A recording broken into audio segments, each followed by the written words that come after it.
Today's First Alert afternoon weather update is brought to you by Lockhart Roofing.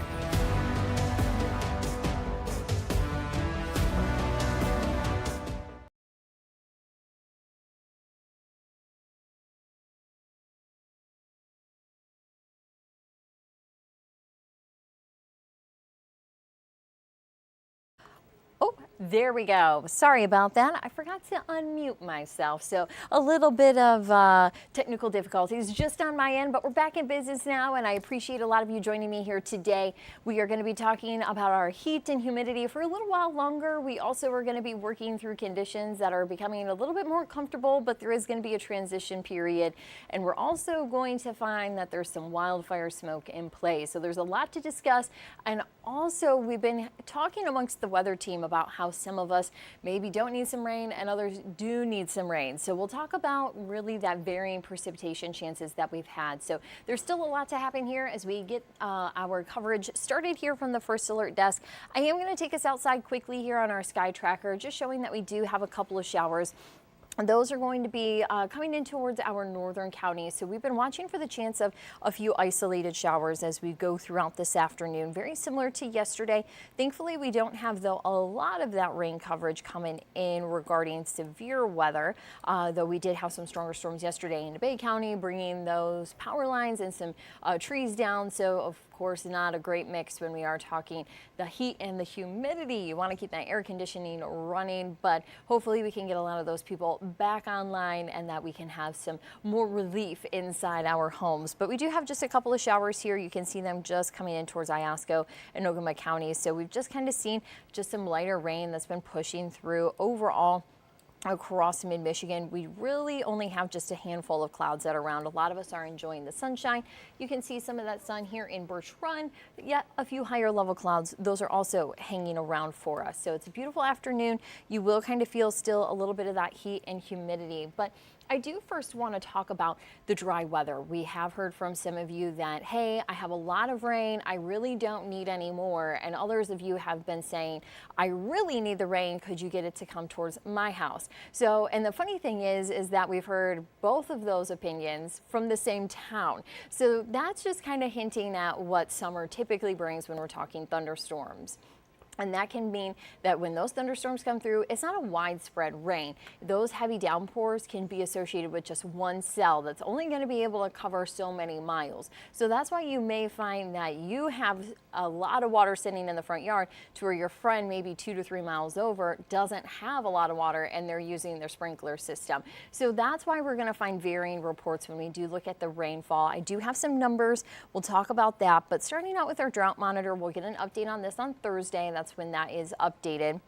And we are working through quite a bit of drier conditions. You can see they line up right around Saginaw Bay, and then they shoot out of the bay, coming across the Tri-Cities and then extending further west. Now, some of the dry conditions that we have seen, this has been carrying over from the fall, because you'll remember last fall, right when we got close to harvest, it stopped raining and it really dried out for us, which was okay because it made it easier for farmers to get into the fields. They were able to get the harvest done. I didn't have to worry about it being a muddy mess or anything. So it was okay then, but then in the winter, we didn't really catch up. We, of course, had some snow, but it still wasn't enough to kind of pull us out of these drought conditions. So now that we've gone into the spring, we're still trying to make up from what happened in the fall, and we're still seeing that signal here as we go into the peak heat of the summer.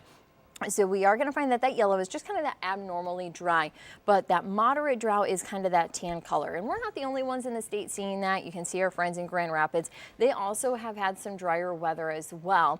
And then we do have, just kind of coming through southern Midland County and kind of cutting across Bay County, is that severe drought. So hopefully we can get some rain kind of coming through the Tri-Cities to maybe kind of help at least get back to that moderate. But we could really use some rainfall. Some locations have been seeing rain in the southern half of the state, but some of it has been missing us, and that's making us kind of trying to play this game of catch up when we look at our drought conditions. So as we look at some of the numbers, this is just kind of our rain almanac. So you are going to find since June, so that is the beginning of meteorological summer. And so we use June, July, and August for the summer season to collect that data. So that's why you'll see that June 1st is kind of the beginning of this season. And then we also have the July numbers here. So interesting enough, Saginaw and Houghton Lake have both received 1 inch and then 46 hundredths for the month of July. And of course, we're almost going to wrap that up. Any raindrops picked up today, that's not going to be in the numbers. We're only going to pull the data through yesterday. And then into the Flint area, we're just a short inch and a half for what we've seen here for the month of June, or excuse me, the month of July. But when we go and add the June and July numbers together, that's what you're going to have here in that left column. So Saginaw so far for June and what we have of July has seen about 4.4 inches. Flint exactly sits at 6 inches and then 4.64 inches in Houghton Lake. So we have seen some rain. Flint definitely has picked up a little bit more on that.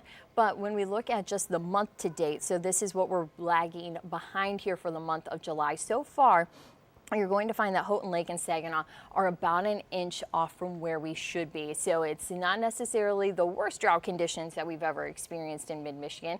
It's still dry though, and of course if you are maybe a farmer doing and hoping that we can get those crops growing, you would like to see that number catch up. Now we do have a little more ground to gain into the vehicle city. You can see for the month they're about 1.5 inches behind, and that even includes all the rainfall that we had in June. That seems to be like we are now paying for it because we're really kind of lacking.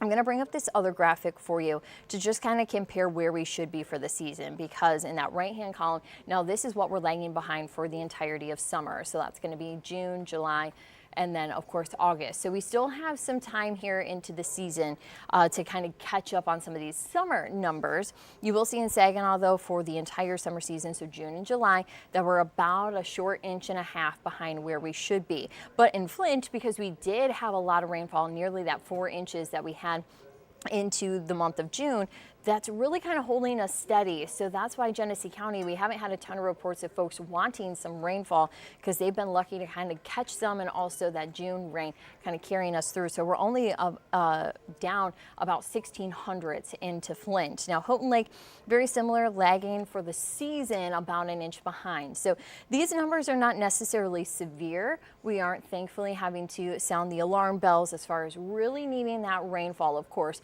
you're probably sounding the alarm bell if you're running the sprinkler system, and also the grass is starting to turn a little bit brown in the front and backyard. But compared to other conditions that we've seen, we're actually not finding that this ranks so far into drier seasons. I was looking at some of the data. We're nearly 40th, 75th as far as the ranking for driest summer so far. So we're really kind of in the middle of the road with what we've gathered so far going through July 28th. So we'll see what August brings. Of course, that can vary and kind of change the numbers, but hopefully it does start to bring us some rain chances. As we look at the rainfall, and what we have here for the rest of the week is not necessarily a high chance. We are going to be sitting with just a few isolated showers, so we're watching to see if any of those want to get going and developed here this afternoon. Wednesday, a little bit of a better chance. I am watching though for some drier air that could be possible, and then a little bit of that rainfall does linger into Thursday morning. So that's why we did add that 20%. So if you're just joining us and saying, hey, that wasn't there yesterday, we'll talk about the timing of that and how it won't be an all-day rain. So thankfully, it isn't going to mess with too many of the plans that you may have. So since we talked about rain, we do still have to have an update on the heat and the humidity. But before we do that, we are going to take a real quick break and be right back.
And thanks for sticking with us. As promised, we are going to be talking about the heat and the humidity. But first off, I do want to jump into that hour by hour forecast because we have been watching for a couple of showers here this afternoon. The hour by hour is not really convinced or even excited about rain. So if you're one of the folks really needing some water, you're going to find that you're not going to be a fan of the latest hour by hour. But if you do maybe want to get outside and have some fun and not worry about the rainfall, well, then you're going to be pleased to see that it tries to keep us dry. But still, with the heat and the humidity, I am going to be keeping an eye to the conditions that an isolated shower can get going. That's exactly what we have been seeing into northern lower.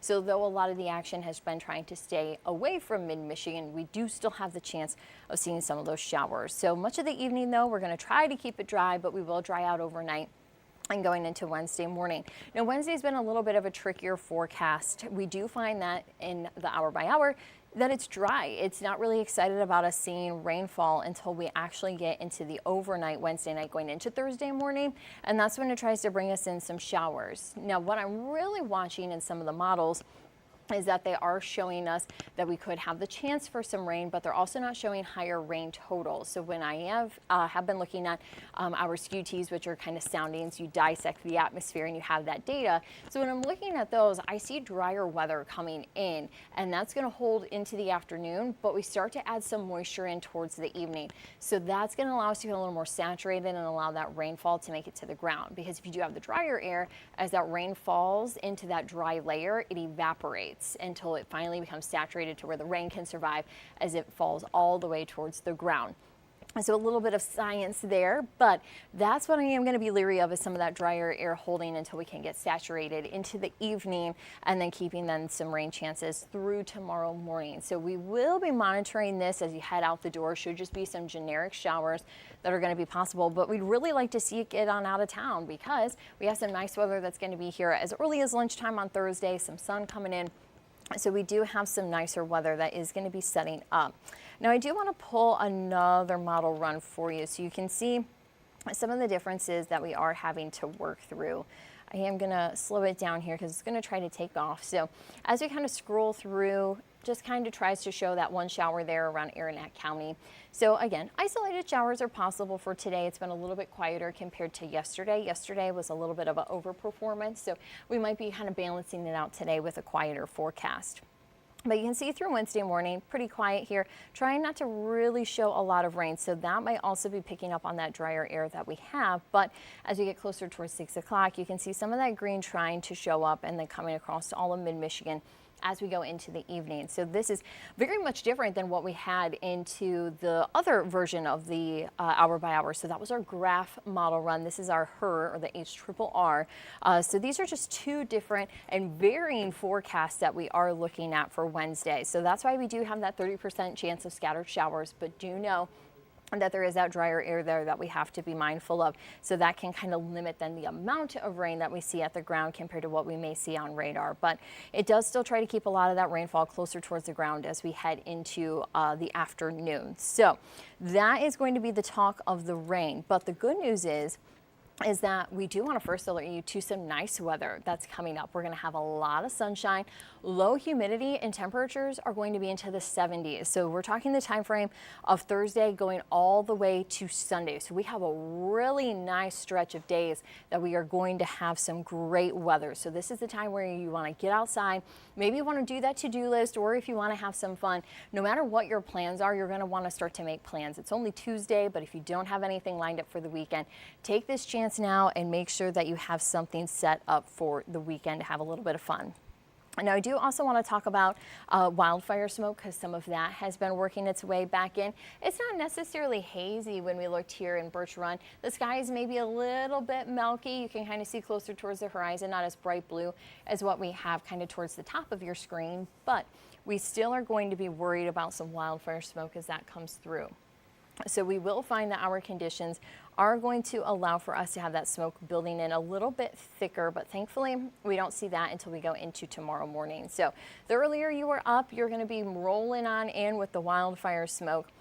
And we do find that that kind of gets into the green and yellow at times. So that is going to be a little bit thicker than what we're working with today. So that does kind of get us into that low to moderate zone for the amount of smoke that we'll have.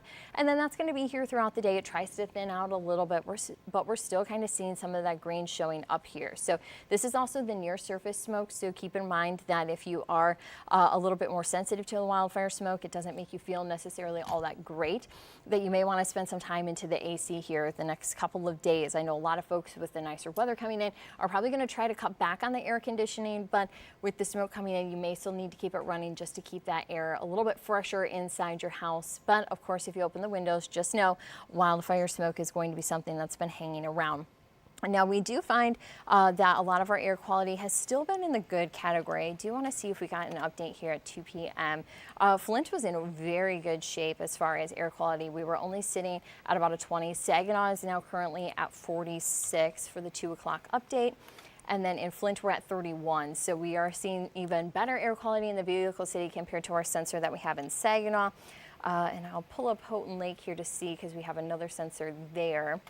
And that one's also at 29. So thankfully the wildfire smoke that we do have has not been very strong. So we are sitting in that good category. 50 is when we start to switch over towards moderate. So thankfully we are able to stay below that 50 mark. We're in the good for now, and we want to keep it that way here this evening. Now tomorrow we may find that we do have to slip into the moderate. So be prepared with some of that smoke becoming a little bit stronger as we go into the tomorrow time frame. Now we are going to continue to keep an eye on the heat and humidity. I know I've been talking about the chance for us to be seeing some of these stickier conditions. We've been living through them, we've been experiencing them, but we will be talking about those in just a minute or so. So stay with us. We're going to take a real quick break, and we'll be back in 60 seconds.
Thanks for sticking with us. As promised, we are talking about summer heat. So you'll find our temperatures, those have been warming up today. We are seeing some lower 80s, but a lot of us have gained into the mid 80s. We're currently sitting at 88 into Lapeer, 87 in Marlette, 84 in West Branch, Standish, 81 in Oscoda. The lakes keeping it a little bit cool and comfortable today with our readings in Harbor Beach at 74, 73 in Port Sanilac, and 77 in Port Hope. We do have 90 degrees for the reading in Clare. Well, we have 86 in Mount Pleasant, Alma, and Owasso. We have Saginaw at 82 at MDS Airport. Brown Airport is at 86, and that's the same as what we have for Flint. Now, the feels like temperatures, though, a little bit of a different story here. A lot of our feels like conditions are into the 80s and even some 90s. It feels like it's 91 currently in Flint and 90 degrees next door in Lapeer and Owasso. It feels like 88 in Mount Pleasant, and it feels like the mid to upper 80s across Saginaw County, and we have 88 for a feels like temperature in Cairo. Feels like about 83 in Oscoda, 84 in Houghton Lake. So some of us are working with some heat, not nearly as hot as what it was yesterday when a lot of our highs reached the lower 90s, but we are still finding that the humidity is hanging around and making it feel a little bit stickier outside. Now, as we take a look at our ComfortCast, we still have the muggier conditions for today. Our dew points, they are still elevated, but by the time Wednesday comes around, we start to feel a little bit of a difference. That temperature dropping just a little bit, getting into the upper 70s, lower 80s. But once we get that dew point down, that's when it becomes comfy. And thankfully, that's the trend that we have for Wednesday, Thursday, Friday, and even Saturday. We have the word pleasant there. So those dew points really dry out. A lot of dry air is going to be in place because high pressure is on the way. So that's going to knock the humidity humidity, and that's why I was first alerting you to the great weather that we have for the later half of this week and this weekend. So again, if you want to maybe do that weekend warrior to-do list and get some of those tasks checked off, you'll probably still break a sweat, but at least it won't be nearly as hot as what we had this past weekend. So maybe you're going to go and have some fun and do some camping. This is going to be a great time to do it. The weekend will be pretty comfortable. We'll have temperatures even overnight in mid-Michigan. We'll see some of those into the 50s. So that'll be great to kind of get the house cooled out if you don't have AC, and then you can get a little bit of sleep at night too. Our forecasted highs, you can see today's kind of the last day of the big heat, because then we'll have temperatures into the mid 70s Thursday, Friday, but we do have 80s still by the time we get into Wednesday and Saturday. So it is going to be a little bit more comfortable as we do go into the later half of this week. So there is some good news there that we have some relief on the way. I know a lot of you are probably taking some precautions and trying to make sure that you are prepared to kind of stay cool and do whatever it takes to kind of survive this heat. I know it might be a little exhausting as we still have the dog days of summer going into August. That means that we're still going to have plenty of more heat to work through. But considering that August is right around the corner, that means back to school is going to be underway. And actually, our sports director, Mark Pearson, he's already thinking football for this season. So because he has that on the mind, he was wondering how our coaches and sports directors, how they handle the heat with students as they're trying to get some of these practices and some conditioning in here before the season gets started. So I'm going to turn it over to Mark, and we can see what they're doing to make that decision for student athletes. But we are exactly 2 weeks away from high school football practices beginning in the state of Michigan. Not only are practices about to heat up, but so is the summer weather. With hot and humid temperatures combined with recent poor air quality, coaches and schools are gearing up to prepare safe practices for their athletes. TV5 spoke to an athletic trainer at Garber High School who told us how teams track and monitor the heat index to adjust practices safely for their players. We use what is called a sling psychometer. So it takes the relative humidity, the ambient temperature, and the dew point, and it calculates based off all that what the heat index is. We provide ample water for our athletes, cooling towels if needed, and then we also ask our coaches to provide a water break every half an hour for roughly 10 minutes in duration. When you get to 99 to 104, that's when, helmets come off, pads come off during a drill, you're in shorts and t-shirts outside running, and then once you hit that 104 mark, you're cut off from practice. If you're indoors and there's no AC available, practices are done indoors as well. And thank you, Mark, for putting that together. As they had mentioned, that they do use a sling psychrometer, which is something that we actually used when I was at CMU. It was one of the weather instruments, and you basically sling it. So it has kind of a little bit of a stick, and you're able to kind of twirl it around. And then that, as he had mentioned, it's going to measure your humidity, it's going to measure your ambient temperature and get you to kind of that heat index. So it's really kind of taking air temperature, dew point, the amount of moisture, and making sure that we know exactly how it feels, because as they had mentioned, for student athletes, you're running, you really build up that heat. And of course, they take precautions with not using pads, or even if they move indoor, if some schools still don't have air conditioning, that of course can be a little bit of a problem for students who are hoping to kind of still get some of that conditioning in. But with the heat, we have to make sure that we're taking care of the kids. Now, as we look at the next 7 days for maybe folks who have two-a-days here for the end of July, we are going to find that, of course, temperatures cool down a little bit. We'll be going into the mid-70s by Thursday. Even tomorrow, we do have that at 80 degrees, so we may be able to bump that down because of the cloud cover and shower chance into the upper 70s. But we still find that Thursday and Friday are very much refreshing. We'll have some sunshine that comes in. That early morning rain chance on Thursday morning, yes, it's there, but it's not going to be an all-day rain. So probably by our noon newscast, we're going to be able to erase that 20% off the forecast and clear off any rain chances, and then just switch gears to sunshine, dry weather, and a quieter forecast. So that is going to be welcomed by a lot of us, considering we have had quite a few storm chances here through the month of July. But thankfully, no storms for your weekend plans. If you did have some plans on Saturday in the rain, maybe you can make up for some of that lost time with the great conditions that we have here for the weekend. Temperatures do go back into the low to mid 80s for Saturday and Sunday, but still the humidity is down. So this is really kind of a perfect forecast. If you prefer more 70s, Thursday and Friday are your days. If you prefer lower humidity in those 80s, then the weekend's going to be closer towards your time frame. But we will find on Monday that this weather pattern does start to break down, and it does bring us a chance for a couple isolated showers. So we'll see how well that ridge starts to fall apart, and we'll be tracking then for some rain chances as we go into next week. But I do want to thank you again for joining us here in the 2 o'clock hour. I know we still have some forecasting to put together the evening forecast as we get closer towards the news at 4 p.m. Of course, you can catch that over the air. We'll also be back tomorrow at 2 p.m. at WNEM.com and on the TV5 News app. And this live stream is also on Facebook and YouTube, so that's a great place you can go replay it, kind of catch in on some of the things that we talked about. You'll also find that we do have our channels on Roku, Fire Stick, and then Android and Apple TV. A lot of places that you can hang out with us. But I thank you so much for joining me on this Tuesday afternoon and look forward to seeing you tomorrow. Thank you for joining us. Today's stream has been brought to you by Lockhart Roofing.